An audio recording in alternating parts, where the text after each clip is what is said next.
Good morning बच्चों। Inductor based filter आज हम पढ़ने जा रहे हैं। We are very well aware of rectifier. Rectifier का काम क्या होता है? एसी को डीसी में कन्वर्ट करना।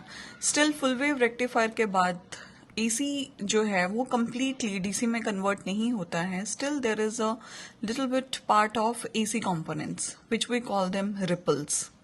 अब आप खुद सोचिए, जब ये डीसी एसी वाला पार्ट यहां से निकलेगा और लोड रेजिस्टेंस के पास जाएगा, लोड रेजिस्टेंस में हम resistance will respond to only DC part.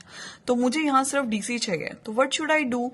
I should apply some inductor here in series में। मुझे एक इंडक्टर लगाना पड़ेगा to avoid it. But why and how inductor will filter the AC part? बच्चों, inductor की एक फंडामेंटल प्रॉपर्टी होती है टू अपोज द चेंज।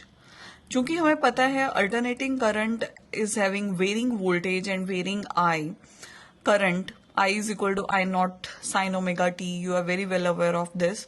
तो जैसे ही इसमें वेरिंग वोल्टेज क्रॉस होगी, इंडक्टर में एक बैक ईएमएफ जनरेट होगा टू अपोज द चेंज।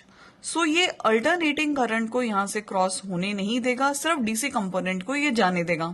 अब ये डीसी कंपोनेंट को कैसे जाने देगा? देखिए, रिएक्टेंस जो होता है इंडक्टर का, उसका फॉर्मूला होता है XL is equal to omega L. Omega is 2πf into L.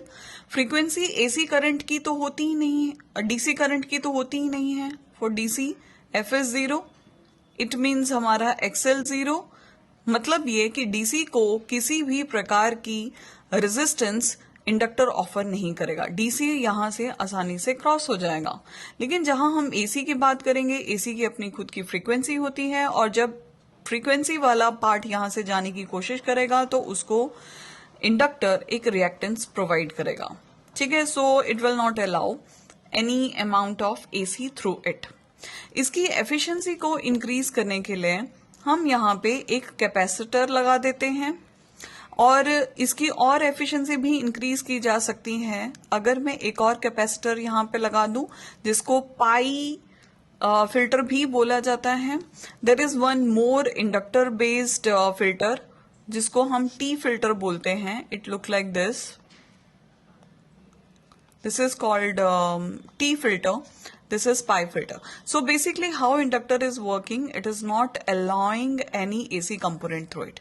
So I think inductor based filter is clear to you.